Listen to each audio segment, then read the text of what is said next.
Good afternoon, good evening, dear colleagues, ladies and gentlemen. I am pleased to cordially welcome you all to this UN General Assembly special session, side event dedicated to enhancing public integrity, regional perspective and sharing best practices from Latvia, Lithuania and Poland. It would not be an exaggeration to state that corruption is an existential global problem. It undermines peace and stability, statehood, essential government services, and mere functioning of our societies. Moreover, corruption over the last few decades has become more and more international. Corruptive deals made in one country can significantly alter well-being of society in another one. The UN General Assembly special session taking place these days clearly underlines the need of strong international efforts. This also proves that the crucial way of effective fighting against corruption is through international, I would even say global cooperation, and that the UN provides for a necessary framework, provided there is a sufficiently strong political will by the UN member states. The goal of this side event is to provide accumulated expertise for the anti-corruption capacity building by sharing concrete experiences. We would like to highlight the crucial role and contribution of the UN Office on Drugs and Crime. Latvia will speak on internal control systems for public institutions. Poland will share expertise on conducting e-learning courses for public officials, and Lithuania will share latest developments on the recently launched Integrity Academy. Rolf Dahrendorf, an Anglo-German political scientist, once said, "It takes 6 months to write a constitution, 6 years to develop a market economy, and 60 years to change a society." Effective dealing with the corruption problem consists of both prevention and combating the crime. One key aspect of prevention is educating people, especially those most vulnerable to the threat of corruption. This can also be called strengthening society literacy. We need to invest more efforts in education of our societies, so we strengthen our resilience against corruption as one of those threats which are difficult to define, gray zones of undermining a state, government, and the whole of society. A lot of emphasis of this prevention has been devoted to the education and training of society, civil servants, private companies, and other groups of society on anti-corruption.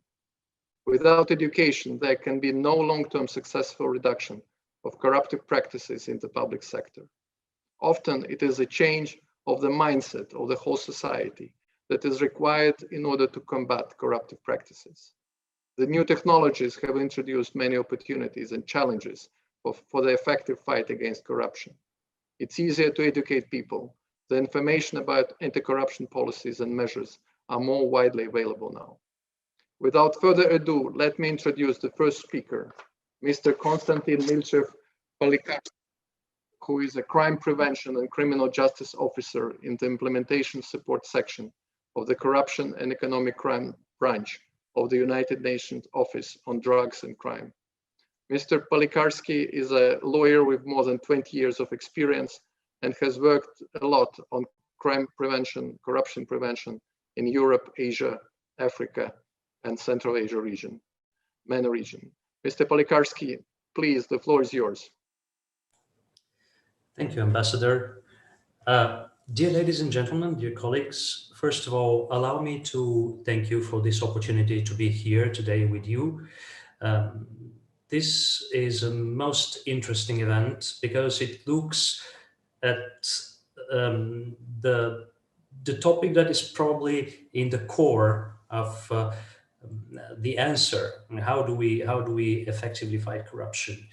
Integrity, the concept of integrity, the opportunity to share experiences on how the different countries in the UN are actually addressing the implementation of the convention to strengthen the integrity of their public sector institutions and of their society as a whole. This is what the UN is about. This is what the General Assembly Special Session Against Corruption is about, and this is what the UN Convention Against Corruption is about. I would like to start, I've prepared a short presentation for you. I would like to start with the convention and its territorial span. What is the UN Convention Against Corruption? First of all, for us, it is the global framework that tells us how to prevent and combat corruption at a global scale. As the ambassador said, corruption is not a national problem anymore. It used to be a national problem. It used to be a local problem even. Nowadays, a crime committed in one state party to the convention, in one UN member state, could actually be initiated by a company that is based in another member state.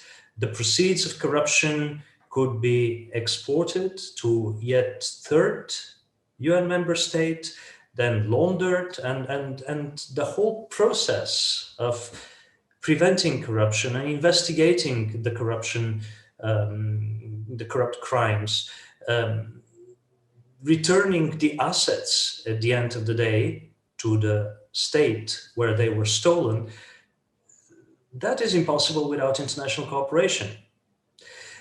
And because of this need to cooperate internationally, the UN member states have developed the UN Convention Against Corruption, which is now a global instrument with 187 states parties. Now, the convention itself does not have a definition of corruption. Instead, it focuses on specific corrupt offenses, such as bribery in both public and private sector, embezzlement, abuse of office, trading in influence, and some others. It does, however, underline that integrity is one of the underlying principles on which the convention is based. As a framework for prevention of corruption and hence strengthening the integrity of the institutions, the convention focuses on a number of issues, including the need to develop sound anti-corruption policies which are effective and coordinated, the need to have anti-corruption bodies which are well-resourced and effective and independent in the sense of being able to do their job without undue influence. It also underlines the importance of having merit-based career development and addressing conflicts of interest in the public service, also through developing codes of conduct and putting in place effective systems for asset and interest disclosure. Further on, it elaborates on the need to have public procurement systems based on the principles of objectivity, competition, and transparency. It looks at the issues of transparency in public reporting, integrity of the judiciary. A lot of attention is paid to the need to prevent corruption and promote integrity in the private sector, and then participation of society is also encouraged by the convention. The integrity in the public sector institutions could face a number of risks. And these risks are scattered both outside, they're both outside the institutions in the regulatory environment, result of unrealistic procedures in the legislation, but also they may be related to the integrity risks with the institutional capacity, availability of simple things such as availability of equipment, the control environment of the organization, whether there is or there is not a system to promote internal reporting, whistleblowing, and finally, whether or not the institutions in the public sector are paying attention to their staff, whether there are appropriate vetting procedures, whether tools such as rotation of staff are put in place, and whether there are systems of asset and interest disclosure. There are different elements that need to coexist in order to establish this effective preventive framework. We need we need a framework that actually addresses all these corruption threats, if you like, the risks that exist in our institutions, and elements that are being used by the states parties to the UN Convention Against Corruption include efforts to strengthen the legislation, but also put in place e-government and e-procurement procedures, systems, and practices, establishing strong ethics infrastructure, including systems for managing conflicts of interest, and that includes putting in place institutions, but also making sure that in the different public sector entities, we will have systems and codes, if you like, rules, practices, where disclosure of conflict of interest is encouraged, where conflict of interest management is mainstreamed in the day-to-day operation of the institutions. We want to have systems that protect the whistleblowers and that promote participation of society and the access to information. But also, very importantly, we want strong control, both external control and audit and internal control, and systems to promote effective management of corruption. And here I would like to spend a few minutes sharing with you information, particularly on risk management, because this is a very interesting issue, very hot topic, if you like. Many countries are embarking on risk management exercises when it comes to corruption. To facilitate this process, to help these countries who are actually acting in implementation of Article 9, subparagraph 2b of the Convention, we have developed in UNODC recently a publication that focuses on a methodology for risk management that we developed and tested and practiced in the last several years in a number of countries.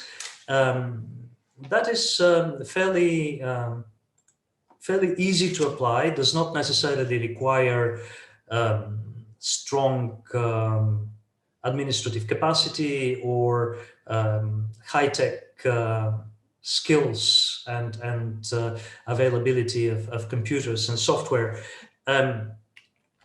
This system of risk management, this approach to risk management, if you like, is focusing on several steps, a total of 7 steps that you could see on the slide in front of you now. I would like to underline, I'm not going to go through each step in detail, but I would like to underline that what we want to achieve through this methodology, through applying this methodology, is actually to start a process and to start a cycle in each institution, because this process of risk management works at institutional level, where we would be identifying a certain relatively low number of risks with relatively high probability of taking place. And then once addressed, we will go through this cycle again. This is an important difference in the methodology that we suggest compared to other methodologies that exist. It's not claiming to be a silver bullet. It's rather claiming to be an effective process which, once started, should be mainstreamed in the day-to-day operations of each institution and will be able to help it deal with certain integrity risks without spending a fortune on that. It is interesting, but when we speak about corruption risks, the recent COVID-19 crisis underlined how corruption risks may be exacerbated by a global emergency. And we have seen them literally emerging in every possible sphere related to the health sector, to production of vaccines, but also to issues such as emergency spending by countries to alleviate the consequences of the global pandemic. And to address this, the United Nations Office on Drugs and Crime has designed and put in place a number of tools. We have produced a number of tools that I could suggest that you have a look at. They are all available on our website, and they look at the different tools and the different methods that we could use to address corruption in the COVID-19 environment. And they also look at the specific topic of what to do in order to address the corruption risks in the distribution of COVID-19 vaccines.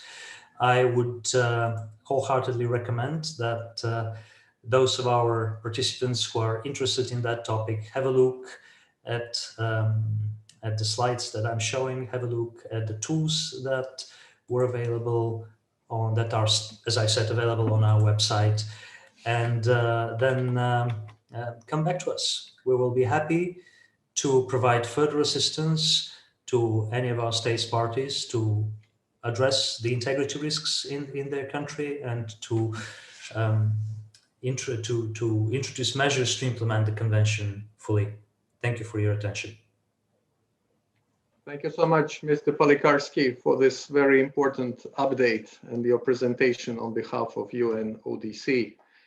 Dear participants, I would like to remind everyone to try to stay within the limits of 8 minutes for your presentation. So we would like to make this discussion as interactive as possible. The next speaker is Mrs. Diana Kazina, Chief Inspector from the Corruption Prevention and Combating Bureau of the Republic of Latvia. Mrs. Kazina's work experience covers academic, private, and public institutions, and she has specialized in anti-corruption education and prevention. Mrs. Kazina, please, Diana, the floor is yours. Thank you, Ambassador. Excellencies, ladies and gentlemen, colleagues, as Mr. Polikarski gave a very good introduction to internal control systems, I would like to tell you a little bit more about how we have approached the internal control systems in Latvia. So for a very long time, the state-owned enterprises were rated rather critically in the Latvian society. So the appointment of management boards and their members was politicized. Their members were not selected through clear rules. The state did not have clear management policies or systematic control over performance indicators. There was no proper overview of budgetary income and spending, which in turn was giving place for inefficiency and corruption risks. State-owned enterprises are very tempting for illegal activities because they usually operate big financial resources from state budget. They do conduct large procurements, and if the internal management chaos allows to get away with things, then sooner or later someone will try that out. So in order to stop this previous practice, Latvia started serious reforms in state-owned enterprises in 2015 by adopting law on governance of capital shares of a public person and capital companies. This law for the first time included the notion of good corporate governance. Further, in 2017, Latvia adopted regulations obliging all state-owned enterprises and municipal-owned enterprises, as well as state and municipal institutions, to create an internal control system for the prevention of corruption and conflict of interest in institutions of public person. The main aim that we needed to achieve was threefold. So, first of all, to decrease corruption risks associated with public institutions, to decrease the external control and increase internal control of institutions themselves, and to increase the integrity of employees of state institutions. According to the regulations of Cabinet of Ministers, all state-owned enterprises and state or municipal institutions have to create and implement an internal control system aimed at eliminating corruption risks and risk of conflict of interests. This internal control environment contains activities and measures for increasing integrity in each of the institutions according to their specificity. The internal control systems are created through a thorough analysis, which is conducted by each individual institution. And this allows each institution to create a tailor-made solution for them. They also have to create this internal control system according to professional standards. So they may differ between different professions. For example, hospitals may have different internal control systems than the educational institutions. One of our best lessons learned, the best combination is to enhance the integrity together with regular monitoring and control. By the end of 2019, 80% of Latvian state-owned enterprises had created internal control system. And at the moment, we're planning further steps. And due to the technical problems that we're facing right now, I will finish here. And thank you for giving me the word, Ambassador. Thank you so much, Diana, for your presentation and for bringing up Latvian perspective to the fight against corruption. I want to stress once again that this event, this side event, this discussion is a joint project by 3 countries, Latvia, Poland, and Lithuania. And I'm delighted now to pass the floor to the speaker from Poland, Mr. Pavel Rutkowski, Acting Director of the Cabinet of Head of the Central Anti-Corruption Bureau of the Republic of Poland. Mr. Rutkowski has 30 years experience in the field of financial crime, fight, international police cooperation, international exchange of criminal information via Interpol, Europol channels, has contributed a lot to European Union border assistance missions to Moldova and Ukraine, and has represented Poland at Europol. Mr. Rutkowski, please, the floor is yours. Thank you, Mr. Ambassador, for introduction. Good afternoon and good evening, ladies and gentlemen. I would like to share with you a success story of our prevention work in our service. But before this, let me introduce a little bit our service, because not everyone knows what we are doing here in Poland. So Central Anti-Corruption Bureau is a special service with the police powers designated for counteraction corruption in public institutions and local authorities, as well as we are fighting every activity which can endanger state's economic interest. If we are talking about the prevention, so from very beginning of our existence, we were focused on restrictions. But during our activity, we found out that our clients, the public officials, sometimes they don't know how to behave facing corruption. That's why we decided to create some kind of manual which will help them to avoid the problems and how to be strong enough to say no for a corruption for corruption proposals. We start to think about this, and thanks to the project which was financed by European Commission in years 2013-2015, we create the anti-corruption platform. Next slide, please.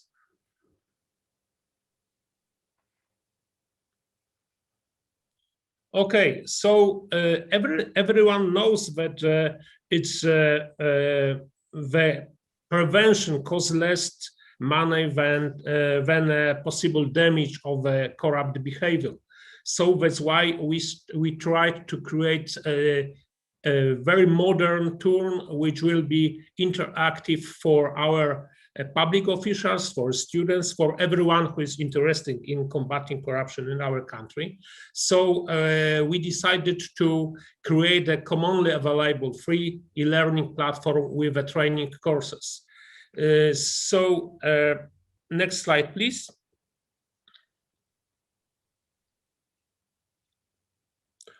Okay, so the first version of our e-learning took a lot of time, and so we decided after modernization in years 2017-18 to create something which is a cartoon-like module for trainings, and we create free training modules. First one is corruption in public administration. Second one, corruption in business, and the third one is dedicated for counteracting corruption. Next slide, please. Okay, so in the first module, contains 9 lessons with a basic information on the legal and institutional framework, as well as systemic solutions. So our students can find the procedures which they should follow facing corruption. Another module, corruption in business, is the overview material, which is supported by the examples of the corrupt behavior, and it's very helpful for our clients from the business. Next slide, please.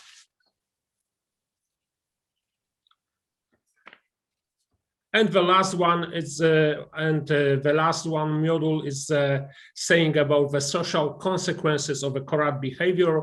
The impact on the states and citizens is discussed there, and the module is also saying about the role of the states in fighting corruption.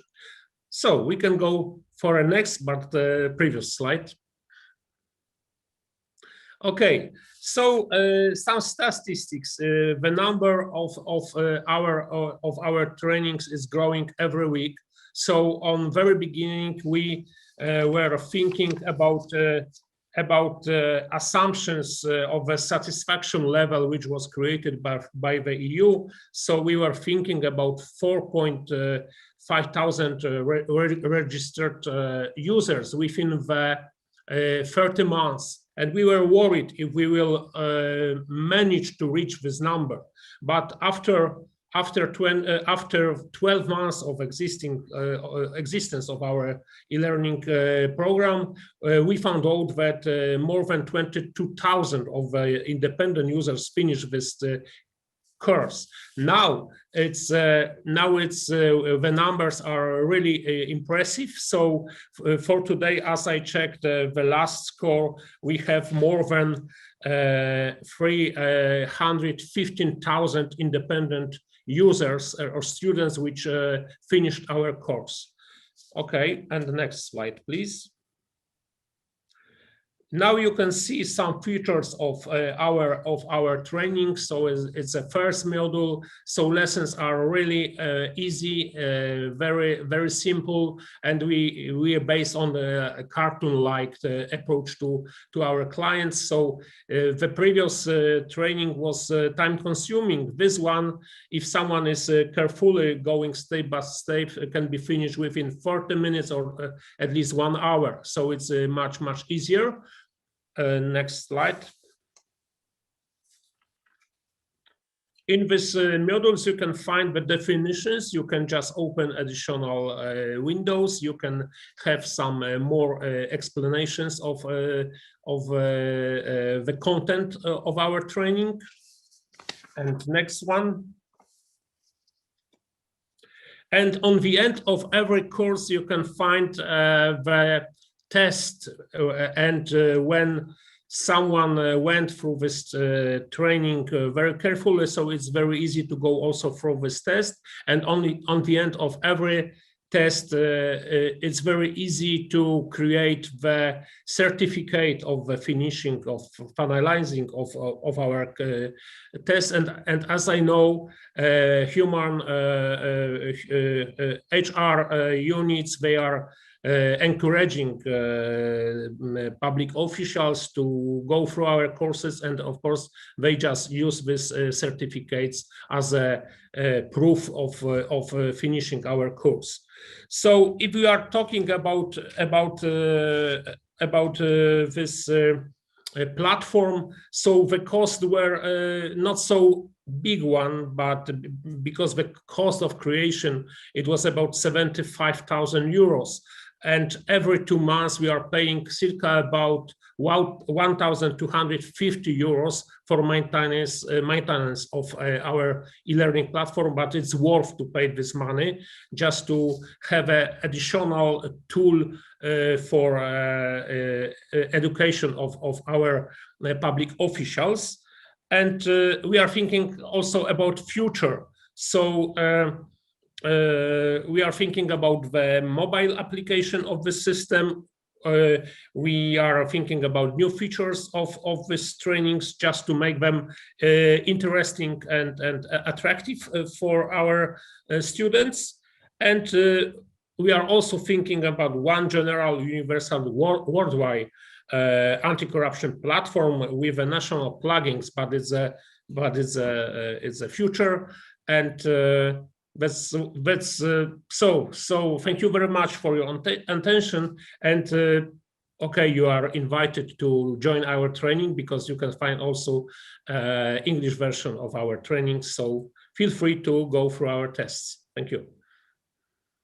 Thank you so much, Mr. Rutkowski, for sharing this very interesting presentation and your online platform to facilitate fight against corruption. The last speaker is Ms. Rūta Kaziliūnaitė, Deputy Director of the Special Investigation Service of the Republic of Lithuania.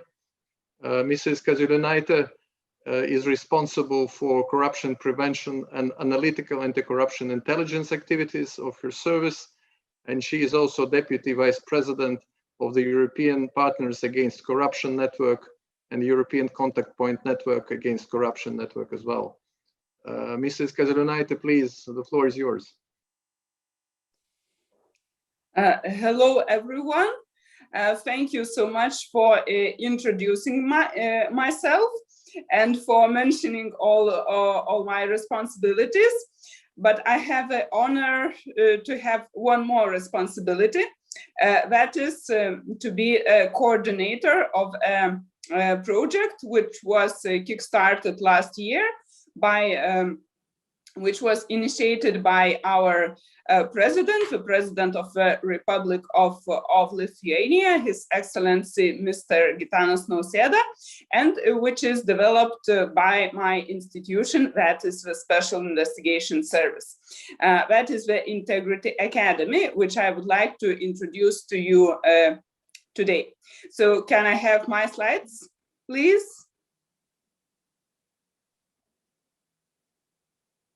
Thank you. Let's go to the next slide at once. So what is the Integrity Academy? This is a platform developed to share best practices in corruption prevention and in creating an environment of integrity in public sector.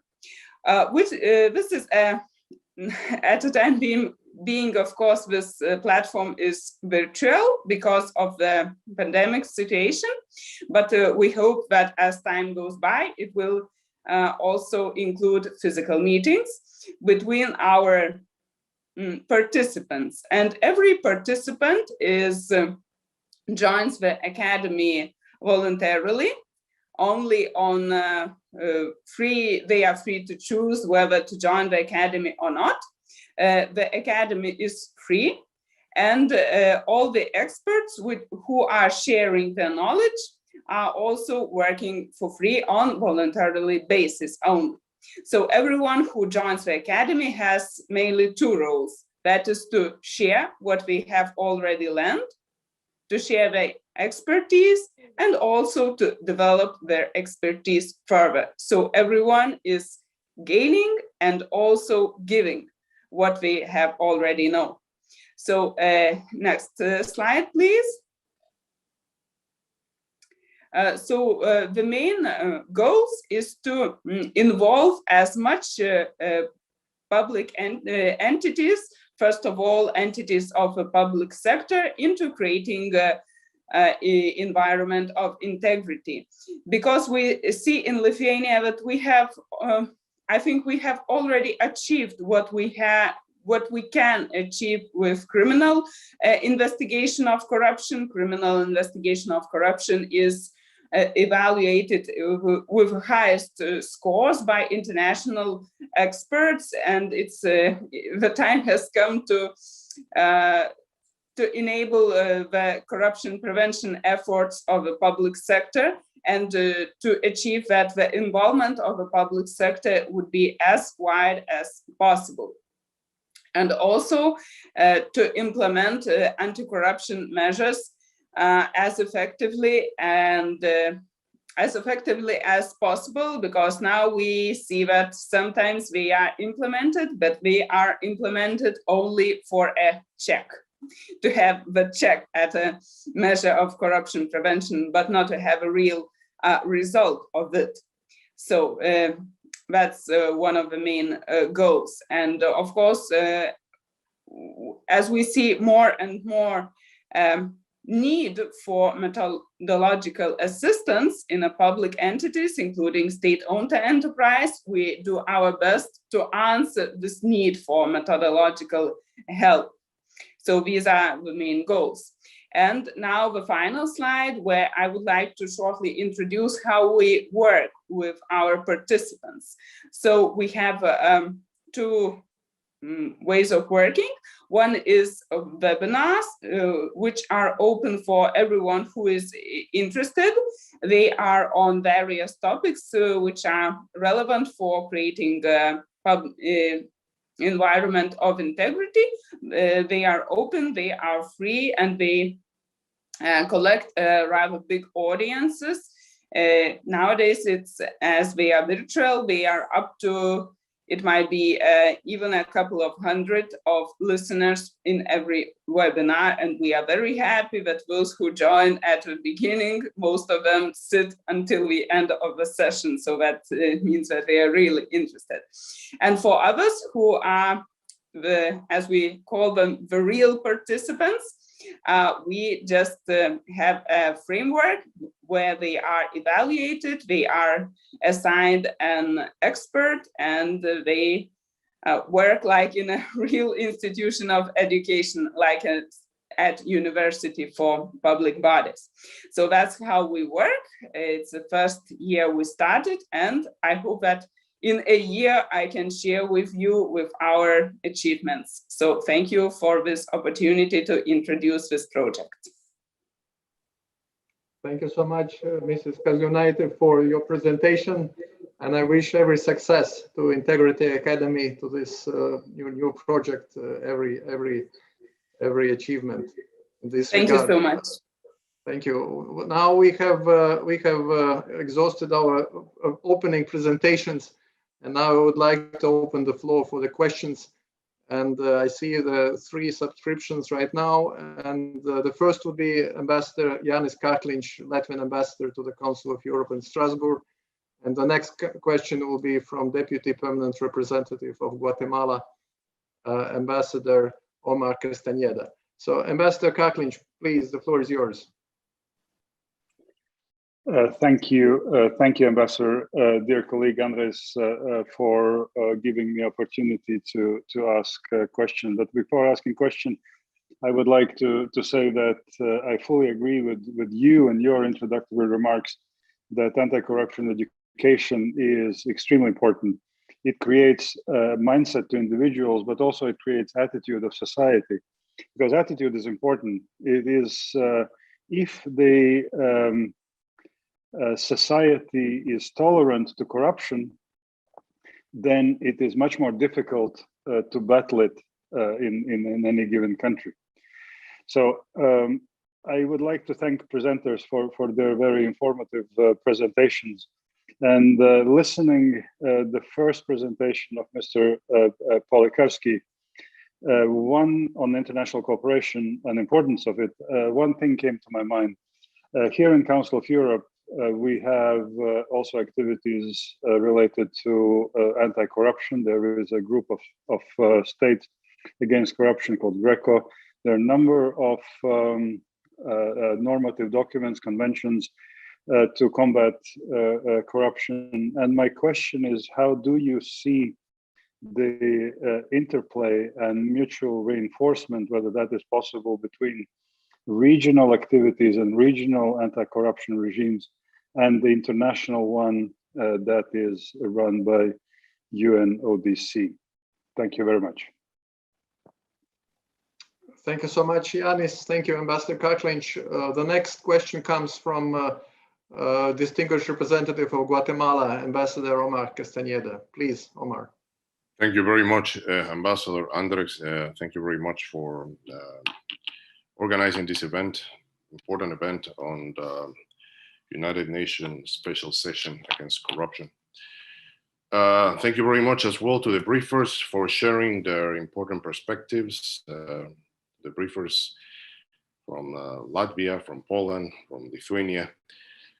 Certainly, it is quite important to continue sharing the lessons learned, the good practices, in order to combat corruption as a global problem, since it is a scourge that sometimes, well, in many times, it doesn't allow member states of the United Nations and of course around the world to have a real advance and make real progress on the Agenda 2030.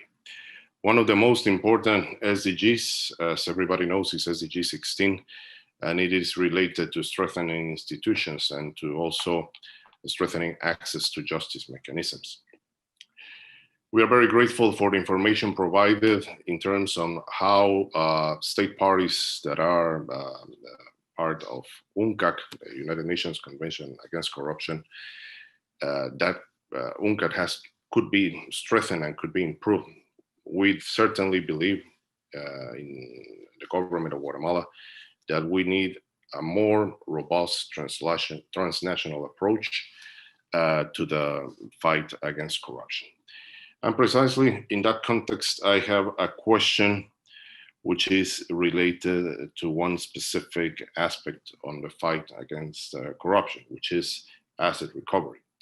How could asset recovery laws could be better implemented through the provisions of the United Nations Convention Against Corruption, and how we can have prompt ways and better results in order to improve asset recovery in many ways, since taking into account that sometimes, or many times, the financial flows that have been gone through to a country, to another country in an illicit way, they are needed to be frozen, and also that money has to be used in a better way in countries that really need to improve their national systems. We have seen, for example, in this time of the pandemic, how the social security and the health systems have affected many countries, and particularly those that don't have better access to health services. And certainly, in many cases,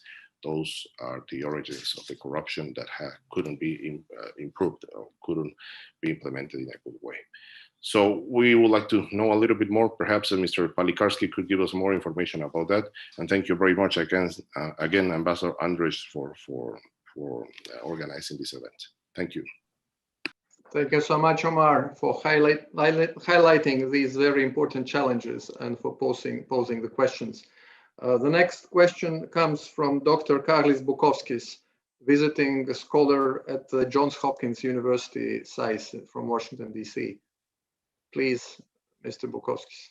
Good afternoon. Good afternoon. Thank you. Thank you very much for the invitation to the event and thought-provoking presentations, and really made me think a lot of things.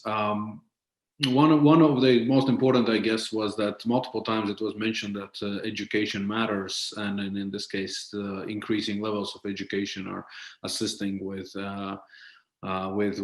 dealing with corruption perception in the society and corruption understanding and the corruption itself in the societies. But I think it's not only that the education that matters. I think poverty, inequality, and lack of opportunities are the core reasons for corruption in many countries and in many societies. And there are at least two dimensions. There is need and there is greed. Well, the first dimension is obviously about the people's willingness to reach the middle class needs, middle class income levels. And then there's, of course, the other reason and ground for corruption taking place very often is that the greed, especially that of the richest elite. So in this case, poorer the society, lower the wages, more susceptible it is to corruption. At least this is how I see this. And therefore, I wanted to ask if dear colleagues from Latvia, Lithuania, and Poland could elaborate this. What are their countries' experiences about the correlation between corruption and increasing living standard and income levels in your respective countries? And what are your experiences? Thank you. Thank you so much, Dr. Rutkowski, for raising important subjects: inequality, poverty, eradication. I would like to mention one last question, and then we will go back to the answer session. And this question came by email from Mr. or Mrs. I'm sorry, Dudi Ilias, and it's related to Mr. Polikarski and also national representatives. Does the UNODC or any of your states have an established methodology or best practices on the monitoring of integrity plans in governmental agencies? Thank you in advance. May I now open the answer question session? We have about 15 minutes left, so I advise everyone to be quite concise, using up to 3 minutes each. Can we go in reverse order and ask Mrs. Kazulynaite to start, please? So about monitoring programs, yes, we have an elaborated system for that. It is foreseen in our law on corruption prevention. And STT, my agency, performs a leading role in methodological help in developing and also implementing anti-corruption programs in public sector. So yes, we have a working system for that. Any comments on the question by Mr. Rutkowski about inequality, poverty eradication? Oh, yes, we monitor connection between level of corruption and inequality in a society. Unfortunately, we in Lithuania have rather high level of inequality, and we work with our corruption prevention measures, efforts, especially in the sphere of social security, healthcare, and other most vulnerable spheres of society. And to answer the question about asset recovery, so recently, a couple of years ago, our parliament passed a law on civil confiscation of assets, and amongst other crimes, this can be applied to the income of corruption. So, but unfortunately, at the time being, we not only have the law, but we don't have very developed practices. So I cannot share that with you, but we are trying to develop them at least. Thank you so much for your answers. And again, thank you for sponsoring this seminar. The next floor is going to Mr. Rutkowski, please. Okay, thank you.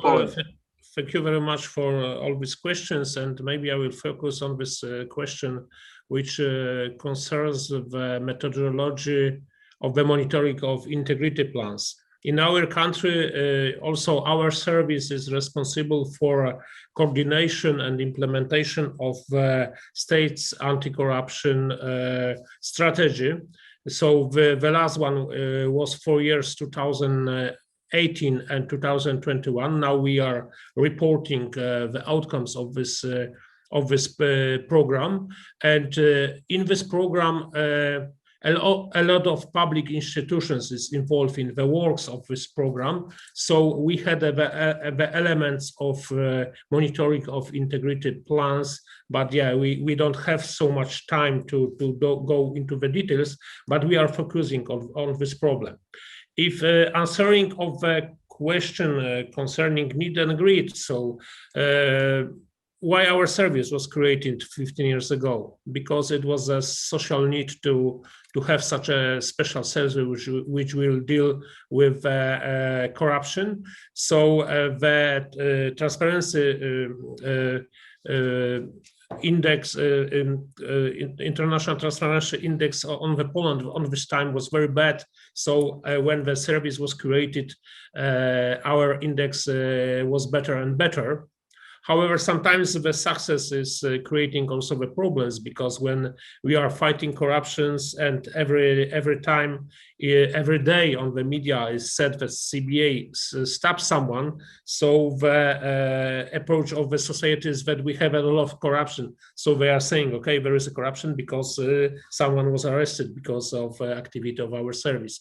So yeah, it looks like this, but we are focusing on every areas which can be endangered by the corruption and the loss for a state's economic interest. So if we are saying about the asset recovery, so our country is involved in the activity of worldwide asset recovery organization. So we are trying to search the assets of our clients, and that's why also I was personally involved in the works of a liaison officer in Europol. So we are using also Europol channels to find the possible partners in finding the asset recovery of our clients. So first of all, it must be the will on the side of the country to find the assets, and of course it must be also the will of safe havens countries to share the information. So sometimes this is a problem. So thank you very much. Thank you so much, Mr. Rutkowski, for your contribution to this seminar. And now I pass the floor back to Riga. Diana Kazina, please, the view from Latvia. Thank you, Ambassador. So in reply to Mr. Bukovskis, we would say that increasing living standards, low salaries are not always the motivator to take bribes. When the living standards increase, we would say that the corruption becomes more sophisticated. It's not only because people's appetite grows with more money, but there are many, many different other factors why corruption can take place, even if people are living in high standards. Regarding the monitoring system that we have, the state-owned enterprises had to implement the internal control programs by the end of 2019. And we have only now started to go through all the information that we have received. But certainly we plan to identify the best practices in the future, because that also helps to improve maybe the less successful systems and make them as efficient as the best examples. And regarding the third question of Ambassador Karklinch, a state alone cannot fight corruption. It has not been able to do that in the past, not nowadays, and not in the future either.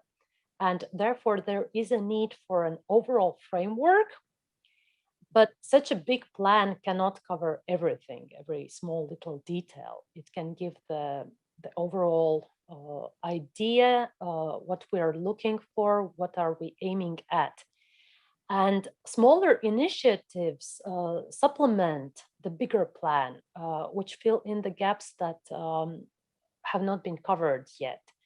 And when we're looking at the current system, then I would say that it is very, very important that we have the United Nations Convention Against Corruption.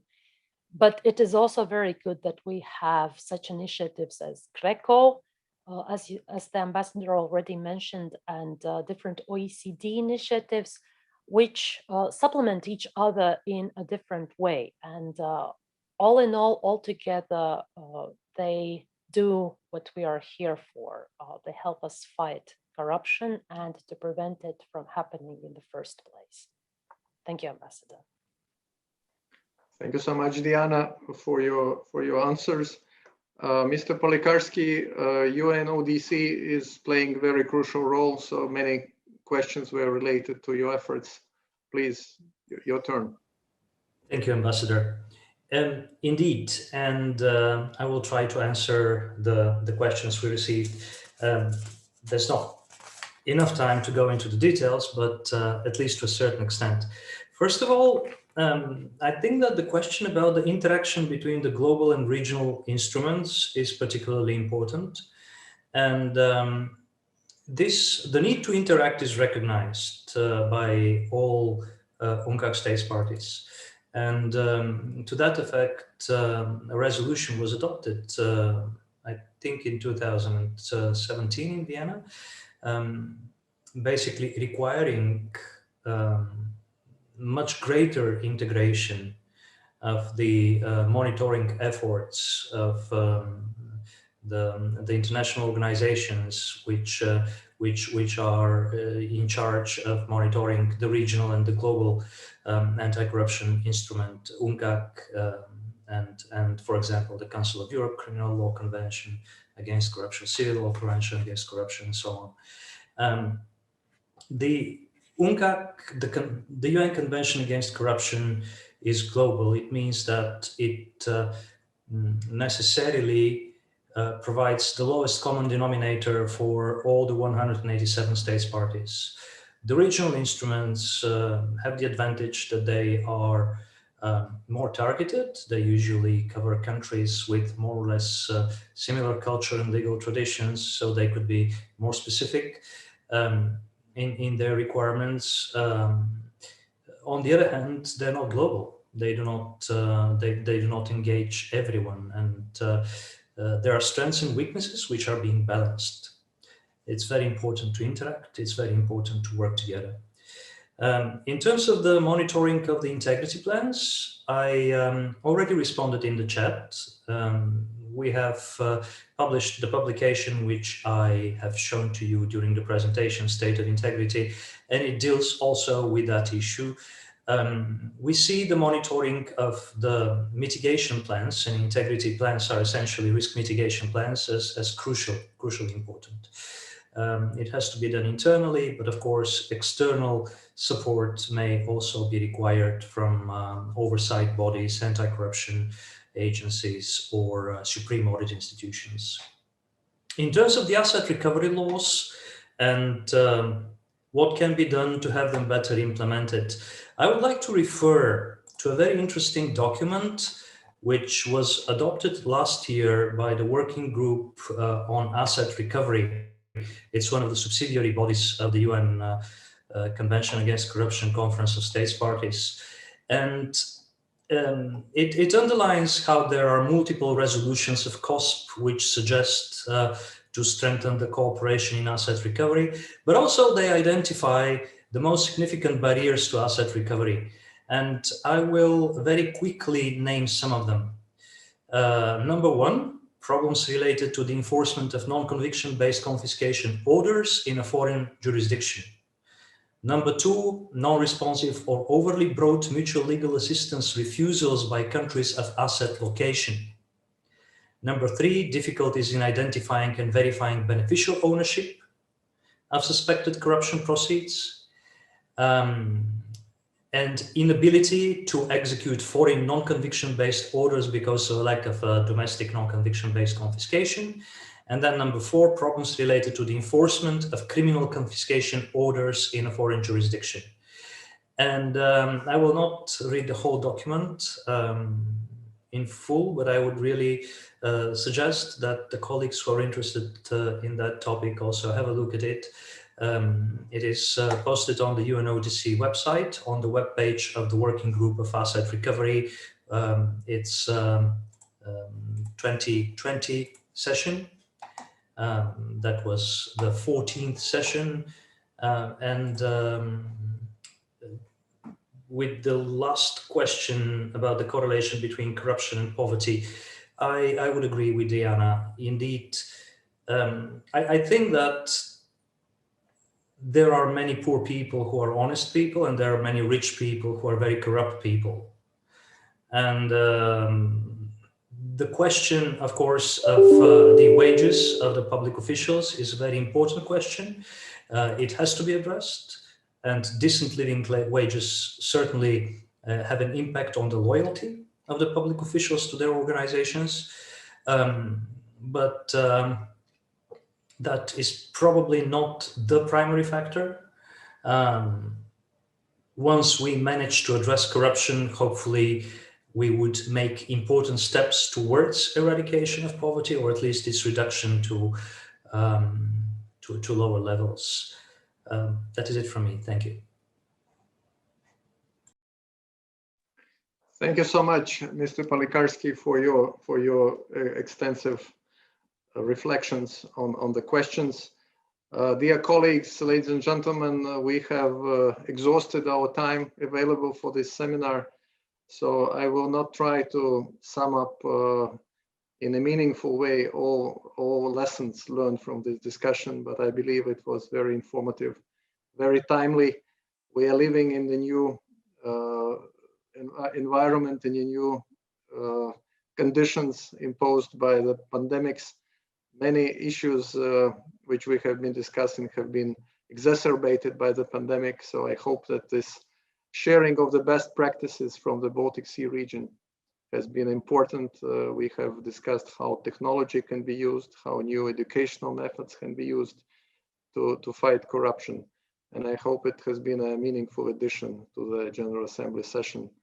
I would like to thank all participants, all colleagues in the audience, all technical people who have contributed to this event, and of course, particularly Diana Kazina from Latvia, from the Corruption Prevention and Combating Bureau for leadership on this event.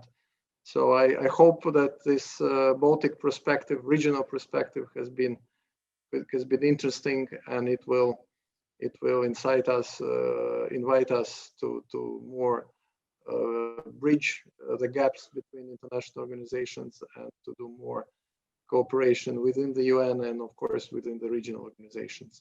So thank you so much for your attendance and for your inputs, and I'm wishing you a successful continuation of the session. Thank you.